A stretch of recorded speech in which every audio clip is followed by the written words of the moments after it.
Just miles from Columbine, another school is dealing with the aftermath of a school shooting.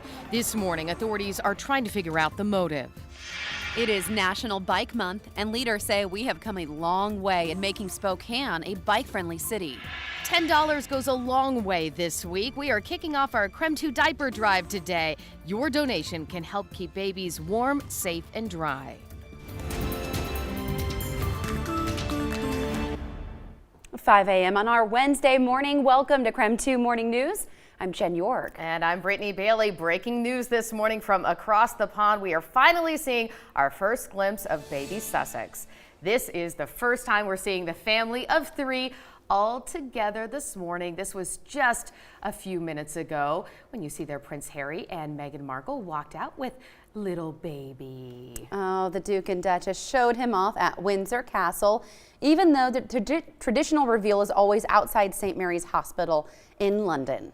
And we don't know the baby's name quite yet. That's the next piece of the puzzle that we're waiting on this morning. It'll be a nice moment to introduce the baby to more family, and my mom's with us as well. So it's been a really, here we go. I have the 2 best guys in the world, so I'm really happy. Well, the newborn is 7th in line to the throne, but he won't be called His Royal Highness. The family of 3 will live in Windsor. It's where Meghan and Harry moved just a few weeks ago. So again, very little glimpse of the baby. Like you mentioned, we don't know his name just yet. Top picks, we've heard Alexander, heard James. I personally am a fan of Spencer. It's Princess Diana's maiden name, but I guess we'll have to wait and see. Maybe that will happen in the hours to come as well. Maybe. We've got a long 4 hours ahead of us, folks. All right. So now that we've gotten that out of the way and Jen and I have gotten our royal fix this morning, we will send things over to Evan and Ronnie in the Weather Center now for a check of our forecast. Good morning, guys. Just a lot of the same on our front. We've got more calm, dry weather around the northwest with temperatures gradually making that increase. We've been enjoying the beautiful spring and almost summer-like weather that we've been enjoying over the last few days. 12-hour forecast indicates that we will make our way back to that range again today. The last couple days capping out at about 72 to 74 degrees. Today we'll get up to 72, which continues with a pretty decent 10-degree above average streak. Dry skies, couple clouds building toward the evening hours. Outside, what we have to thank for this is, of course, a high pressure system that is off the coast. It is hanging over the Pacific. Low pressure system that's over areas of Montana, and that cold front that's pushing farther south won't be affecting us, but there is the possibility of maybe a few Idaho panhandle showers. As you can see, that line there, that cold front,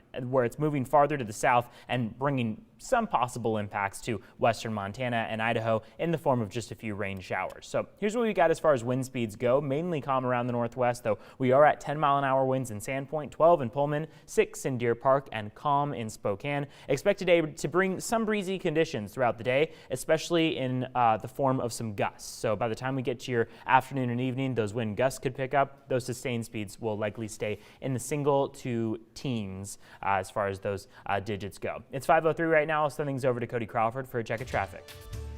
Good morning. There is an ongoing construction project in Spokane this week.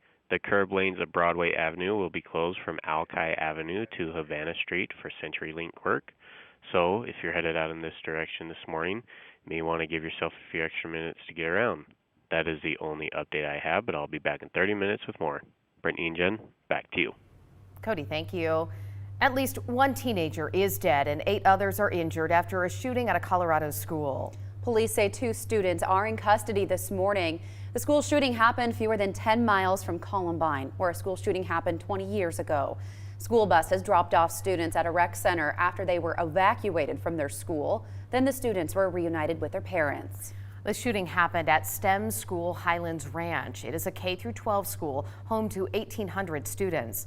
Students there say they thought it was a drill when they first heard the warning. Well, we heard like really big bangs, which I assume are gunshots, and then we also heard like some screaming and stuff like that. Authorities say 2 students fired at 2 classrooms. Officers arrived at the scene within 2 minutes of getting the 911 call.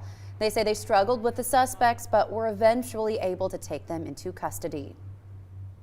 This is a terrible event. This is something that no one wants to have happen in their community. Not the thing you expect the last 3 days of your high school to have happened. The shooting happened as seniors are preparing to graduate this week. Investigators searched one of the suspects' homes as they try to determine a motive. At least one of the suspects will be in court later today. The school, though, is closed for the rest of the week. Back here in our region, a new Washington law is aimed at preventing school shootings and other violence. Washington Governor Jay Inslee signed a bill which updates Washington's extreme risk protection order. The bill allows people to apply for protection from those younger than 18 and prohibit them from getting a firearm. Lawmakers hope that the new law will keep guns out of the hands of minors. In total, the governor signed 6 bills into law dealing with firearms. One of those bills allows the seizure of weapons for at least 6 months if someone has been deemed a threat to himself or herself or others. Well, meanwhile, Governor Inslee also signed what is being touted as landmark climate and clean energy bills. One of the bills transitions the state away from fossil fuels such as coal. Another transitions the state to 100% renewable energy by 2045. The signing comes less than a week after Governor Inslee unveiled his first major policy proposal of his presidential campaign. In his proposal, he calls for the nation's entire electrical grid and all new cars and buildings to be carbon pollution free by 2030. Washington Senator Maria Cantwell is seeking justice for murdered and missing Native American women. She is advocating for an act that would standardize law enforcement protocols for responding to such cases. The Seattle Indian Health Board released a report which found 506 unsolved cases nationwide. So we are experiencing this crisis, and it is time that this report be a wake-up call to action. We can no longer ignore these huge numbers, but we need to find answers.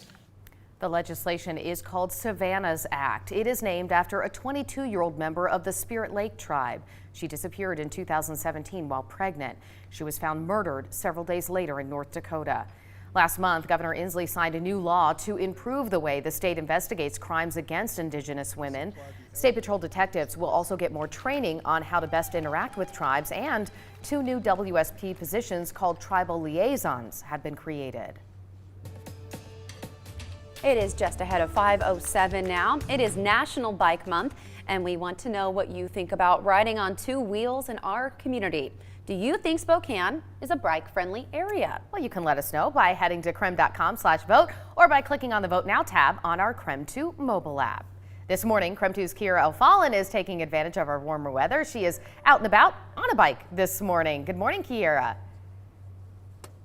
Yes, good morning. Well, it is slightly colder than I thought it was going to be this morning, but still feeling pretty good out here. So whether or not you want to commute on bike or whether or not you do depends on, what works best for you. There is the health factor involved. It is better for the environment as well. Since 2007, states have seen like an average of 46% more of people commuting on bike, which is good to know. But also, the city of Spokane says that they've also seen major improvements when it comes to bikeable lanes and areas in the city in the last couple of years. In the last 2 years, we've put $32 million in investment in bike and pedestrian infrastructure. And since 2012, we've added 63 miles of striped bike lanes and 4 miles of separated trails. So our network for bicyclists and even those electric scooters that'll be back has really expanded throughout the community. Obviously, there's the health benefit. I'm burning calories, not gas. Get the smells, the textures of our city. The camaraderie. I see a lot of the same riders as we pass each other on the road and we give a little wave. It's just fun. It's a great way to unwind from the day, but also it's a great way to kind of get ready for your day. John Boyer, who you just heard from, says that he actually bikes from the north side to the South Hill there at Wilsport, where he works, every single day. So he says it's a super bike friendly area. In the last 10 years, he says it's really just gotten a lot better. I actually only know one person at the station who bikes to work, and I guess you guys could probably guess who that is. Noah Cooper, our boss, bikes to work. And for the longest time, I actually thought he just didn't know how to drive a car, but it turns out he knows how to do both. I don't know, I would consider biking to work. I live very, very close to work, but I kind of work an early morning shift. What about you guys? Well, I am a big fan of the Where's Kiara e-powered going? Lime bike. She's riding home. Bye, Kiara. Bye, Kiara. Oh, wait, she's coming back for us. Okay, there she is. Okay, bye. You know, I'm not a big bike fan on the hills, but the e-assist bikes for the Lime bikes, I am all about. I took those numerous times up the South Hill last year. I'm a huge fan of bike rides, and I think being a bike-friendly city is great. And, you know, we can't forget we have the Hiawatha here, That's which is the best. So, I mean, it's world-renowned, and we're so lucky to have it here in the backyard. So let's not forget about that. And by the way, your votes, 75% of you say, yeah, it's a bike-friendly city. All right, 5:10 now. Today is the big day. We're kicking off our Creme 2 diaper drive. And we're asking for your help this week. You can buy a bag of diapers at all area Rose Hours. Each $10 bag provides 1 week's worth of diapers. The diapers will be distributed to families in need through the Vanessa B. Hand Crisis Nursery. Each year, supporters help us to provide nearly 250,000 diapers to keep babies warm, safe, and dry. You have until this Sunday to buy a bag, and we are still looking for volunteers to work at Rosars. Volunteers will be asked to hand out flyers and encourage people to donate.